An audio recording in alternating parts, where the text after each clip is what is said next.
ہمیں نئے محلے میں شفٹ ہوئے کچھ ہی عرصہ ہوا تھا۔ پہلے ہم جہاں رہتے تھے وہ کرائے کا مکان تھا۔ میں نے ان پیسوں سے اپنا ایک نیا مکان خریدا تھا اور وہیں شفٹ ہو گیا تھا۔ ان دنوں میں سرکاری ملازمت سے ریٹائرمنٹ کی زندگی گزار رہا تھا۔ ریٹائرمنٹ کی زندگی کے بھی اپنے ہی مزے ہیں، نہ آفس جانے کی جھنجٹ، نہ ہی افسران کی چک چک سننا ہوتی ہے۔ صبح کی نماز کے بعد میں چہل قدمی کے لیے قریبی پارک میں چلا جاتا، واپس آ کر ناشتہ کرتا اور پھر اخبار پڑھنے میں مشغول ہو جاتا۔ یوں ہی میرا سارا دن گزر جاتا۔ میرے 2 بیٹے تھے اور بیٹی کوئی نہ تھی۔ دونوں بیٹے ہی پڑھے لکھے تھے مگر بے روزگار تھے۔ نوکری کی تلاش میں وہ صبح کے جاتے اور شام کو ہی واپس آتے۔ ابھی تک ان دونوں میں سے کسی کی بھی شادی نہ ہوئی تھی۔ البتہ بڑے بیٹے اصغر کا رشتہ بچپن میں ہی اس کی ماموزاد کزن سے طے پا چکا تھا اور چھوٹے کے لیے رشتے کی تلاش جاری تھی۔ میری عمر 50 سال کے لگ بھگ تھی۔ اس عمر میں بھی خاصا صحت مند جوان تھا۔ جب میری رقیہ سے شادی ہوئی تھی تو میری عمر اس وقت 21 سال تھی، جبکہ رقیہ مجھ سے 3 سال چھوٹی تھی۔ ہماری شادی پسند کی تھی اور ہم نے خوش و خرم ازدواجی زندگی گزاری تھی۔ رقیہ شروع سے ہی تیز مزاج کی تھی۔ اگر کوئی بات اس کے مزاج کے خلاف ہو جاتی تو وہ مجھ سے لڑنا جھگڑنا شروع کر دیتی اور میں اسے بڑی ہی مشکل سے کنٹرول کرتا تھا۔ لیکن وقت گزرنے کے ساتھ ساتھ اس کے رویے میں تبدیلی آتی جا رہی تھی۔ چند روز پہلے میں اپنے چھوٹے بھائی حبیب سے ملنے جھنگ گیا تھا۔ میں رقیہ کو بھی اپنے ساتھ لے جانا چاہتا تھا لیکن وہ نہیں مانی تھی۔ اس نے کہا تھا کہ وہ گھر پر ہی رہے گی، اسے گھر پہ ضروری کام ہے۔ میں نے زیادہ اصرار نہ کیا اور اکیلا ہی جھنگ روانہ ہو گیا۔ میں وہاں چند دن رہا اور پھر گھر واپس آ گیا۔ جب میں گھر پہنچا تو صبح کے 5:15 بج رہے تھے۔ دروازہ میرے چھوٹے بیٹے نوید نے ہی کھولا تھا۔ میں جب اندر داخل ہوا تو حیران رہ گیا۔ رقیہ صحن میں مصلے پر بیٹھی دعا میں مشغول تھی۔ مجھے حیرت اس لیے ہوئی تھی کہ رقیہ کبھی کبھار ہی نماز پڑھتی تھی۔ میں اسے 5 وقت نماز پڑھنے کی تلقین بھی کرتا تھا لیکن وہ میری بات ایک کان سے سنتی تھی اور دوسرے کان سے نکال دیتی۔ فجر کی نماز تو وہ کبھی کبھار ہی پڑھتی تھی اور میں نے اسے کبھی اتنے انہماک سے دعا مانگتے نہ دیکھا تھا۔ اس کی آنکھیں بند تھیں اور ہونٹ آہستہ آہستہ ہل رہے تھے۔ اسی لمحے نوید نے میرے پاس آ کر کہا، ابا، اماں کو نماز پڑھتے دیکھ کے حیران ہو رہے ہو نا؟ تھوڑی دیر کے بعد جب محلے کی عورتیں یہاں آئیں گی تو تمہاری حیرت اور بھی بڑھ جائے گی۔ میں نے ناسمجھی سے نوید کو دیکھا تو وہ مسکراتا ہوا واش روم میں چلا گیا۔ اس کی بات میرے پلے نہ پڑی تھی۔ محلے کی عورتیں، وہ بھی اتنی صبح صبح ہمارے گھر کیوں آئیں گے؟ میں نے دل میں سوچا اور میں ایک کرسی پر بیٹھ گیا اور رقیہ کے فارغ ہونے کا انتظار کرنے لگا۔ اس کی دعا کافی طویل ہو گئی۔ جب اس نے دعا مانگ لی تو اس نے اپنے چہرے پہ ہاتھ پھیرتے ہوئے آنکھیں کھول کر مجھے دیکھا۔ اس کے چہرے پر یکدم حیرت کے تاثرات ابھر آئے۔ آپ کب آئے؟ مجھے تو آپ کے آنے کی خبر ہی نہ ہو سکی۔ میں نے طنزیہ لہجے میں کہا کہ بیگم، میں تو کافی دیر سے آ گیا ہوں لیکن تم ہی لمبی دعا مانگ رہی تھی، اسی لیے میں خاموش بیٹھا رہا۔ ویسے یہ کایا کب سے پلٹی ہے؟ مجھے تو ابھی تک یقین ہی نہیں آ رہا۔ رقیہ کو میری یہ بات بری لگی تھی، اسی لیے منہ بنا کر بولی، آپ کو تو طنز کرنے کی عادت ہے۔ اگر میں کوئی اچھا کام کر بھی لوں تو بھی آپ کو یقین نہیں آتا۔ اچھا خیر، آپ کمرے میں چلے جائیں، ابھی کچھ دیر میں محلے کی عورتیں آنے والی ہیں۔ میں نہیں چاہتی کہ وہ آپ کو دیکھ کر واپس چلی جائیں، ان میں کئی باپردہ خواتین بھی ہوتی ہیں۔ اس کی بات سن کر مجھے حیرت ہوئی اور میں پوچھے بغیر نہ رہ سکا، اتنی صبح صبح محلے کی عورتیں یہاں کیوں آئیں گی؟ کیا تم خیرات بانٹ رہی ہو؟ رقیہ نے جائے نماز تہہ کر کے ایک سائڈ پہ رکھی اور کہنے لگی، یہ میں آپ کو بعد میں بتا دوں گی، فی الحال تو آپ جائیں۔ مجھے تجسس ہوا۔ میں نے پوچھا کہ رقیہ بیگم کچھ تو بتاؤ، بات کیا ہے؟ رقیہ بیگم نے منہ بنا کر کہا، ایک تو آپ بال کی کھال اتارنے پہ اتر آتے ہیں، کہہ تو رہی ہوں کہ ابھی آپ کمرے میں جائیں، میں آپ کو ساری بات بتا دوں گی۔ اس کی بات مکمل ہی ہوئی تھی کہ دروازے پہ دستک ہونے لگی۔ ہم دونوں نے چونک کر دروازے کی طرف دیکھا۔ رقیہ بولی، یقیناً محلے کی عورتیں آ گئی ہیں، چلیں آپ جلدی سے کمرے میں جائیں، میری دعاؤں کا وقت شروع ہو رہا ہے۔ میں منہ بناتا ہوا کمرے میں آ گیا۔ میرے کمرے کی کھڑکی صحن کی طرف کھلتی تھی اور اس پر دبیز پردہ پڑا ہوا تھا۔ میں بستر پہ لیٹ گیا کیونکہ میں سفر سے آیا تھا تو تھکا ہوا تھا۔ کچھ ہی لمحوں کے بعد مجھے عورتوں کے بولنے کی آوازیں سنائی دیں۔ وہ رقیہ سے بڑی محبت اور عقیدت سے بول رہی تھی۔ مجھے حیرت تھی کہ پہلے تو محلے کی عورتیں ہمارے گھر ہی نہ آتی تھیں، لیکن رقیہ نے ان پر ایسا کیا جادو کیا تھا کہ وہ اس کی گرویدہ ہو گئی تھی۔ میں نے تجسس کے مارے اٹھ کر تھوڑا سا پردہ ہٹا کر جھانکا تو مجھے حیرت کا زوردار جھٹکا لگا۔ ہمارے گھر کا صحن محلے کی عورتوں سے بھرا پڑا تھا اور رقیہ ایک تخت پوش پر بیٹھی ان سے باتیں کر رہی تھی۔ اس نے اپنے سر پہ دوپٹہ لپیٹا ہوا تھا، یوں لگ رہا تھا جیسے وہ کوئی پہنچی ہوئی پیرنی ہو۔ ایک ایک عورت باری باری رقیہ کے پاس آتی، عقیدت سے اس کا ہاتھ چومتی اور پھر اس کے سامنے پیروں کے بل بیٹھ جاتی۔ رقیہ منہ ہی منہ میں کچھ پڑھ کے ان پر پھونکتی اور پھر دونوں ہاتھ اٹھا کر اس کے لیے دعا کرتی اور وہ جاتے وقت دیوار کے ساتھ پڑے ہوئے ڈبے میں نذرانہ ڈالتی جاتی۔ میں آنکھیں پھاڑے یہ سب کچھ دیکھ رہا تھا۔ مجھے اپنی بصارت پر یقین نہیں آ رہا تھا، کیونکہ وہ عورتیں رقیہ کو پیرنی جی کہہ کر پکار رہی تھیں۔ اس کا مطلب تھا کہ میرا اندازہ درست ثابت ہوا تھا، میری بیوی پیرنی بن گئی تھی۔ وہ عورتیں باری باری دعا کروا کر چلی گئیں تو میں کمرے سے نکل کر صحن میں آ گیا۔ رقیہ نے مجھے دیکھا تو منہ بنا کر بولی، آپ ابھی تک جاگ رہے ہیں، جائیں جا کے سو جائیں۔ میں نے اس کی بات نظر انداز کر دی اور پوچھا، رقیہ یہ کیا تماشا لگا رکھا ہے؟ تم کب سے پیرنی بن گئی ہو؟ رقیہ تخت پوش سے اتر آئی اور کہا، میں تو کافی عرصے سے پیرنی بن چکی ہوں۔ محلے کی عورتیں مجھ سے دم درود اور دعائیں کرانے آتی ہیں اور اپنی حیثیت کے مطابق نذرانہ اس ڈبے میں ڈال جاتی ہیں۔ میں نے غصے سے کہا، رقیہ تم ایسا کیوں کر رہی ہو؟ جانتی ہو نا یہ گناہ ہے؟ رقیہ نے میری بات ہوا میں اڑا دی۔ دنیا میں اتنے پیر اور پیرنیاں موجود ہیں تو کیا وہ گناہ کر رہے ہیں؟ اللہ کے کلام سے لوگوں کا علاج کرنا گناہ ہے؟ ویسے بھی آپ کی پینشن اتنی نہیں کہ گھر کا گزارا صحیح طرح سے چل سکے، مہنگائی آسمان کو چھو رہی ہے، بیٹے بے روزگار ہیں، تو مجھے یہی سمجھ آیا کہ یہ کام کروں اور پیرنی بن جاؤں، اسی لیے میں پیرنی بن گئی۔ مجھے رقیہ کا یہ کام پسند نہیں آیا تھا۔ میں نے اسے سمجھایا کہ تم اصلی پیرنی نہیں، ڈبہ پیرنی بن گئی ہو۔ اصل پیر تو وہ ہوتے ہیں جو صرف اللہ سے لو لگاتے ہیں، انہیں دنیا کا کچھ ہوش نہیں رہتا۔ تم ڈبہ پیرنی بن کر لوگوں کے جذبات سے کھیل رہی ہو، اللہ کو ناراض کر رہی ہو۔ لیکن رقیہ نے میری بات سمجھنے کے بجائے مجھ سے لڑنا جھگڑنا شروع کر دیا کہ آپ میرے کام میں دخل اندازی مت کریں، میں جو کچھ کر رہی ہوں ٹھیک کر رہی ہوں۔ اس نے میری بات سمجھنی تھی اور نہ وہ سمجھ سکتی تھی۔ وہ سارا دن مجھ سے لڑتی جھگڑتی رہی۔ البتہ اس دوران اگر کوئی عورت دعا کرانے آتی تو وہ اسے پیر نہیں کہتی تھی اور رقیہ اس کے لیے دعا کرتی تھی۔ وہ جاتے جاتے نذرانہ ڈبے میں ڈالنا نہیں بھولتی تھی۔ ڈبے پر ایک بڑا سا تالا لگا تھا جس کی چابی رقیہ کے پاس ہی تھی۔ میرے دونوں بیٹے بھی نوکری کی تلاش میں گھر سے باہر نکل گئے تھے۔ رقیہ محلے میں بھی پیرنی کے نام سے مشہور ہو چکی تھی، جس کو بھی دیکھو وہ رقیہ کے گن گا رہا تھا۔ میں جب باہر جاتا تو لوگ مجھے مبارکباد دیتے اور کہتے کہ میاں جی آپ خوش نصیب ہیں کہ آپ کی بیوی پیرنی ہے، اللہ والی ہے، اس کی دعائیں قبول ہوتی ہیں۔ میں یہ سب باتیں سن کر جھنجھلا جاتا۔ شام ہوتے ہی رقیہ کا نہ صرف موڈ ٹھیک ہو گیا بلکہ اس نے میرے لیے میری پسند کا کھانا بھی بنا دیا۔ میں واقعی اس سے ناراض تھا کیونکہ وہ روز بروز زبان دراز ہوتی جا رہی تھی۔ وہ پہلے کبھی بھی ایسی نہ تھی۔ جب انسان کو آسائشیں میسر نہ ہو تو اس کے مزاج میں چڑچڑاپن آ جاتا ہے۔ یہی کچھ رقیہ کے ساتھ ہوا تھا۔ جب میری نوکری تھی تو گھر میں ہر آسائش میسر تھی۔ ریٹائرمنٹ کے بعد وہ آسائشیں نہ ملی تو رقیہ پیرنی بن بیٹھی۔ شام کو جب کھانا تیار ہوا تو رقیہ نے بڑے پیار سے اپنے ہاتھوں سے مجھے کھانا کھلایا۔ اس کا یہ روپ دیکھ کر میں حیران ہی تھا۔ صبح وہ مجھ سے لڑ جھگڑ رہی تھی، بحث کر رہی تھی، لیکن اب اس کا موڈ ایسا تھا جیسے وہ میری فرما بردار بیوی ہے۔ میں بھی بیوی سے زیادہ دیر ناراض نہیں رہ سکتا تھا کیونکہ مجھے اس سے بے حد محبت تھی۔ اسی لیے میں ایسا ہو گیا جیسے ہمارے درمیان کچھ ہوا ہی نہ تھا۔ کھانا کھانے کے دوران میں نے سوچا کہ رقیہ کا موڈ اچھا ہے تو میں اسے دوبارہ سمجھانے کی کوشش کرتا ہوں، لیکن پھر میں نے یہ ارادہ ترک کر دیا۔ ایسا نہ ہو کہ رقیہ کو میری بات بری لگے اور اس کا موڈ خراب ہو جائے۔ اب تو ہمارے گھر میں یہ معمول بن گیا تھا۔ صبح ہوتے ہی محلے کی عورتیں اپنے بچوں کو لے کر ہمارے گھر آ جاتی۔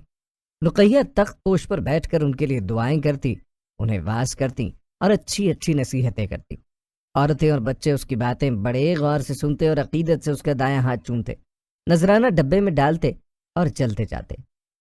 میں یہ سب کچھ چھپ کر کھڑکی سے دیکھتا رہتا اور رقیہ پر کوڑتا رہتا، لیکن مجبور تھا، کچھ کر نہیں سکتا تھا۔ میں نے محسوس کیا تھا کہ دن بدن ہمارے حالات اچھے ہوتے جا رہے ہیں۔ پہلے جو ہمارے گھر ہفتے 2 ہفتے کے بعد چھوٹا گوشت پکتا تھا، اب ہفتے میں 2 بار پکتا تھا۔ گھر میں خوشحالی آ گئی تھی۔ کچھ عرصے کے بعد رقیہ نے پرانا فرنیچر بیچ کر نیا خرید لیا تھا۔ گھر کی ساری سیٹنگ تبدیل کر دی تھی۔ رقیہ نے اصغر اور نوید کو بھی اپنے ساتھ ملا لیا تھا۔ وہ دونوں اس کی مشہوری کے لیے لوگوں کے سامنے بڑھ چڑھ کر تعریفیں کرتے اور لوگ متاثر ہو کر آ جاتے۔ اس کے ہاتھ میں شفا تھی، دعاؤں میں اثر تھا، اسی لیے لوگوں کی منتیں پوری ہو رہی تھیں۔ لیکن مجھے حیرانی تھی کہ لوگ بھی پیرنی کا شوہر ہونے کے ناطے میری بہت عزت کرتے تھے۔ میں جہاں بھی جاتا لوگ عقیدت سے ملتے، میری خوب آؤ بھگت کرتے۔ یہ سب مجھے بہت عجیب سا لگ رہا تھا۔ اب تو پینی رقیہ کی شہرت کا ڈنکا دور دور تک بجنے لگا تھا اور دور دراز سے بھی لوگ رقیہ سے دعائیں کرانے کے لیے آتے۔ حیرت انگیز طور پر ان کے کام بھی ہو جاتے جو میری سمجھ سے باہر تھے۔ ایک بار تو میں سوچنے پہ مجبور ہو گیا کہ یہ کیسی پیرنی ہے جو نماز تو ایک بھی نہیں پڑھتی تھی، ٹی وی پر ڈرامے دیکھتی تھی، گانے سنتی تھی اور فیشن بھی کرتی تھی۔ رقیہ کا یہ دوغلا پن مجھے پسند نہیں آتا تھا۔ میں اسے اللہ کے قہر سے ڈراتا تھا، لیکن وہ انجام کی پرواہ کیے بغیر اپنے کام میں مست تھی اور لوگوں کو خوب لوٹ رہی تھی۔ کبھی کبھی میں سوتے میں ڈر بھی جاتا کہ رقیہ جو کام کر رہی ہے کہیں وہ اللہ کے قہر کا شکار نہ ہو جائے۔ یہ انسان ہی ہے جو اللہ کی نافرمانی میں اس حد تک بڑھ جاتا ہے کہ اسے پتہ ہی نہیں چلتا کہ وہ کیا کرتا رہا ہے اور کیا کر رہا ہے۔ ایک روز میں سودا سلف خرید کر گھر کی طرف جا رہا تھا کہ مجھے محلے کا ایک نوجوان ملا۔ اس نے سلام کرنے کے بعد زبردستی میرا ہاتھ پکڑ کر چوما اور خوشی سے کہا، محترم، پینی جی کی دعاؤں میں اللہ نے بہت اثر رکھا ہے۔ اللہ پینی جی کی دعائیں فوراً قبول کرتا ہے۔ پینی جی کی دعاؤں سے ہی میرا بیٹا ٹھیک ہوا ہے۔ آپ خوش نصیب ہیں کہ آپ پینی جی کے مجازی خدا ہیں۔ وہ نوجوان نہ جانے اور بھی کیا کہہ رہا تھا اور میں صرف مسکرا رہا تھا۔ اس کے آنے کے بعد میں طویل سانس خارج کیا اور سر جھٹک کر گھر آ گیا۔ ایک عورت وہاں آئی ہوئی تھی اور رقیہ کے سامنے انتہائی عقیدت و احترام سے بیٹھی تھی اور رقیہ ہاتھ فضا میں بلند کیے اس کے لیے دعا کر رہی تھی۔ اس کی آنکھیں بند تھیں اور وہ منہ ہی منہ میں بڑبڑا رہی تھی۔ مجھے رقیہ کا ڈھونگ ایک آنکھ بھی نہ بھایا۔ میں نے سودا سلف کچن میں رکھا اور اپنے کمرے میں چلا گیا۔ یہ سلسلہ شام تک جاری رہنا تھا اور رقیہ کا رویہ بھی مجھ سے اکھڑا اکھڑا سا تھا۔ وہ کسی بھی بات کا ٹھیک سے جواب نہ دیتی تھی۔ یہ حیرت انگیز بات تھی کہ وہ سارا دن مجھ سے لڑتی جھگڑتی رہتی تھی، لیکن جب شام ہوئی تو اس کا نہ صرف موڈ بدل گیا بلکہ اس روز بھی اس نے میری پسند کا کھانا تیار کیا۔ رات کو جب کھانے کی میز پر بیٹھے تو اس نے اپنے ہاتھوں سے مجھے کھانا کھلایا۔ اصغر اور نوید مسکراتی ہوئی نظروں سے ہمیں دیکھ رہے تھے۔ عجیب ہی عورت تھی، سارا دن لڑتی جھگڑتی رہتی تھی اور شام کو اپنا موڈ ٹھیک کر کے مجھے بھی بنا لیتی تھی۔ جب ہم رات کو سونے کے لیے کمرے میں گئے تو میں نے رقیہ سے پوچھا، رقیہ، تم دن میں ایک بھی نماز نہیں پڑھتی، روزہ بھی نہیں رکھتی، پھر تمہاری زبان میں اتنی تاثیر کیسے آ گئی کہ لوگ شفا یاب ہو رہے ہیں؟ تم ایسا کیا کرتی ہو کہ لوگ تم پر اندھا دھند اعتماد کرتے ہیں؟ میری بات کا رقیہ نے برا تو منایا، لیکن جواب میں کہا کہ آپ کو جاننے کی کوئی ضرورت نہیں ہے، بس آپ سو جائیں، لیکن اتنا کہہ دیتی ہوں کہ آپ میری ٹوہ میں مت رہا کریں۔ میں نہیں چاہتی کہ ہمارے درمیان ناچاقی رہے۔ میں اسے گھورتا ہوا سو گیا۔ جانتا تھا کہ وہ کچھ بھی نہیں بتائے گی، لیکن مجھے اللہ کا بھی خوف تھا اور رقیہ کے انجام سے ڈرتا تھا۔ میں اسے راہ راست پر لانا چاہتا تھا، لیکن وہ تو میری بات سنتی ہی کہاں تھی۔ ہر صبح وہ میرے جاگنے سے پہلے ہی اٹھ جایا کرتی تھی۔ جب میں اٹھتا تو اسے مصلے پر ہی بیٹھا دیکھتا۔ مجھے تجسس تو تھا کہ آخر وہ کیا پڑھتی ہے۔ ایک صبح میں اس کے جاگنے سے پہلے ہی اٹھ بیٹھا۔ میں نے اس کی طرف دیکھا تو وہ چادر اوڑھے سو رہی تھی۔ میں نے سوچا کہ وہ ابھی بھی اٹھ جائے گی اور مجھے اس کے اٹھنے سے پہلے ہی باہر چلے جانا چاہیے۔ میں دیکھنا چاہتا تھا کہ وہ اٹھنے کے بعد کیا کرتی ہے۔ میں آہستہ سے بستر سے اترا اور چپل پہن کر باہر آ گیا۔ باہر ابھی اندھیرا تھا، فجر کی اذانیں نہ ہوئی تھی، سردی بھی اپنے عروج پر تھی۔ میں نے جمائی لی اور منہ پر ہاتھ رکھ کر ادھر ادھر دیکھا تو بے اختیار چھٹک گیا۔ رقیہ تخت پوش پر آنکھیں بند کیے بیٹھی تھی اور منہ ہی منہ میں بڑبڑا رہی تھی۔ مجھے حیرت ہوئی کیونکہ میں نے کمرے سے نکلنے سے پہلے ہی بستر پر رقیہ کو سوتے دیکھا تھا، لیکن یہاں تو باہر بھی رقیہ بیٹھی تھی۔ اگر رقیہ باہر تھی تو میرے ساتھ بستر پر کون سو رہا تھا؟ مجھے تجسس ہوا اور حیرت بھی۔ میں واپس کمرے میں گیا اور جب میں نے چادر ہٹائی تو یہ دیکھ کر حیران رہ گیا کیونکہ وہاں رقیہ کے بجائے تکیے پڑے تھے۔ تکیے ایسے سلیقے سے رکھے تھے اور ان پر چادر ڈالی گئی تھی کہ دیکھنے والے کو یہی گمان ہوتا کہ جیسے واقعی کوئی زیرو سو رہا ہو۔ میں غصے کی حالت میں باہر آیا، دیکھا تو رقیہ وہاں نہ تھی۔ میں نے ادھر ادھر دیکھا لیکن وہ کہیں بھی دکھائی نہ دی۔ وہ اچانک کہاں چلی گئی تھی؟ اچانک میری سماعت سے ایک لڑکی کی چیخ ٹکرائی تو میں دہل کر رہ گیا۔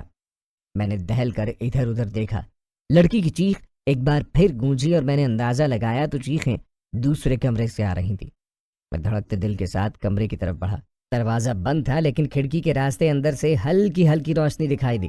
کون ہے اندر؟ دروازہ کھولو، میں نے دروازہ بجاتے ہوئے کہا۔ لڑکی کی چیخیں بدستور سنائی دے رہی تھیں جیسے وہ کسی اذیت میں مبتلا ہو۔ تھوڑی دیر کے بعد دروازہ کھلا اور رقیہ دکھائی دی۔ اس کے چہرے پہ وحشت ابھری ہوئی تھی اور وہ غصیلی نظروں سے مجھے دیکھ رہے تھے۔ اس کے ہاتھ میں ایک ڈنڈا بھی تھا۔ آپ یہاں کیا کر رہے ہیں؟ جائیں، جا کر سو جائیں۔ میں نے اندر جھانکا تو میرے ہوش اڑ گئے۔ اندر فرش پر ایک لڑکی پڑی تھی اور وہ کراہ رہی تھی۔ یہ کون ہے رقیہ اور تم اس کے ساتھ کیا کر رہی ہو؟ میں نے پوچھا تو رقیہ نے کہا کہ آپ کو اس سے مطلب نہیں ہونا چاہیے۔ یہ کہہ کر اس نے دروازہ بند کرنا چاہا لیکن میں نے روک دیا اور زبردستی اندر گھس گیا۔ وہاں لڑکی کے علاوہ 2 عورتیں اور بھی موجود تھیں۔ پتہ چلا کہ اس لڑکی پہ جن کا سایہ ہے اور وہ اس کی جان نہیں چھوڑ رہا۔ وہ عورتیں اس لڑکی کو رقیہ کے پاس لائیں تھیں تاکہ وہ پڑھائی کر کے اس جن کو بھگا سکے۔ رقیہ نے اس پر پڑھائی کی تھی لیکن وہ جن نہیں جا رہا تھا تو مجبوراً رقیہ نے لڑکی کو ڈنڈے سے پیٹنا شروع کر دیا تھا۔ جن تو نہیں بھاگا لیکن لڑکی ڈنڈے کھا کے زخمی ہو گئی تھی۔ مجھے بہت افسوس ہوا۔ ان عورتوں کو چاہیے تھا کہ وہ کسی عالم سے رابطہ کرتے لیکن وہ ڈبہ پیرنی کے پاس آ گئے تھے۔ میں نے ڈانٹ ڈپٹ کر ان عورتوں کو جانے کا کہا تو وہ زخمی حالت میں لڑکی کو وہاں سے لے گئے۔ ان کے جاتے ہی میں رقیہ پہ چڑھ دوڑا۔ کیوں خدا کی قہر کو دعوت دے رہی ہو؟ یہ ڈھونگ رچانا چھوڑ دو۔ مرنے کے بعد اللہ کو کیا منہ دکھاؤ گی؟ گناہ ہے ایسا کرنا۔ اگر تم سچی پیرنی ہوتی تو لوگوں سے نذرانے کے طور پر پیسے نہ بٹورتی۔ کیا تم نے کبھی سنا کہ اللہ کے برگزیدہ بندے لوگوں سے پیسے بٹورتے تھے؟ اصل وہ پیر تھے جنہیں دنیا کے بجائے آخرت کی فکر تھی۔ رقیہ کے دماغ پر نہ جانے کیا سوار تھا۔ اس نے میری بات سنی انسنی کر دی اور مجھ سے جھگڑ پڑی کیونکہ میری وجہ سے وہ عورتیں اسے نذرانہ دے کر نہیں گئی تھی۔ اس صبح میری رقیہ کے ساتھ اچھی خاصی لڑائی ہوئی اور میں غصے سے گھر سے باہر چلا گیا۔ میں رقیہ کو اس ڈھونگ سے کیسے باز رکھوں میری سمجھ میں نہیں آ رہا تھا۔ میرے بیٹے بھی میرا ساتھ نہیں دے رہے تھے، وہ بھی ماں کی طرف تھے۔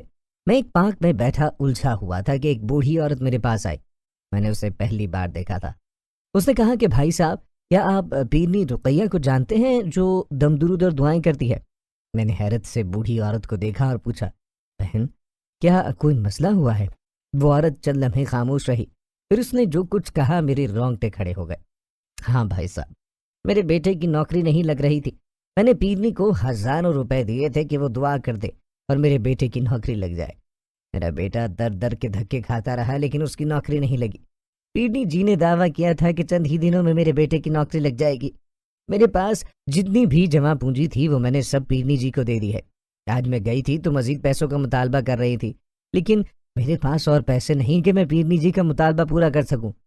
اب مجھے سمجھ آ گئی کہ وہ اصلی پیرنی نہیں بلکہ ڈبہ پیرنی ہے۔ خدا غارت کرے اس عورت کو، لوگوں کو لوٹ کر اپنا گھر بھر رہی ہے۔ میں اسے کبھی معاف نہیں کروں گی۔ دوزخ میں جائے گی وہ عورت۔ کاش مجھے پہلے ہی پتہ چل جاتا تو میں کبھی اس کے پاس نہ جاتی، لیکن اب کچھ نہیں ہو سکتا۔ ہائے میری جمع پونجی۔ اتنا کہنے کے بعد وہ عورت رونے لگی اور میں سوائے افسوس کے کچھ نہ کر سکا۔ مجھے تو پہلے ہی شک تھا کہ میری بیوی ڈبہ پیرنی بن گئی ہے۔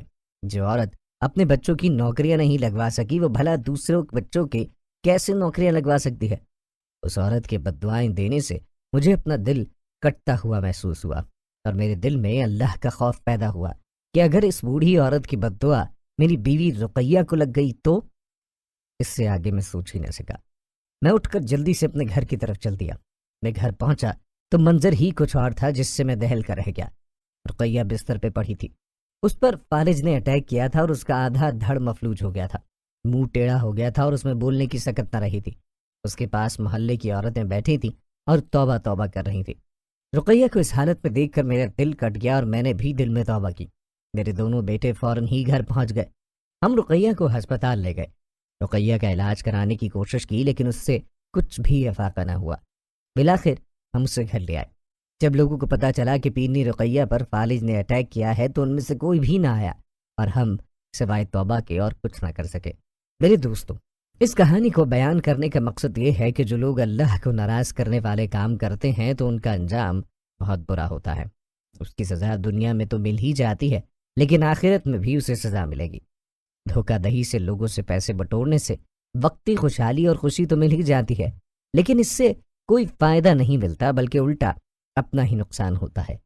اللہ سے دعا ہے کہ ہمیں ہدایت نصیب فرمائے اور ہمیں گناہوں سے بچائے۔ آمین۔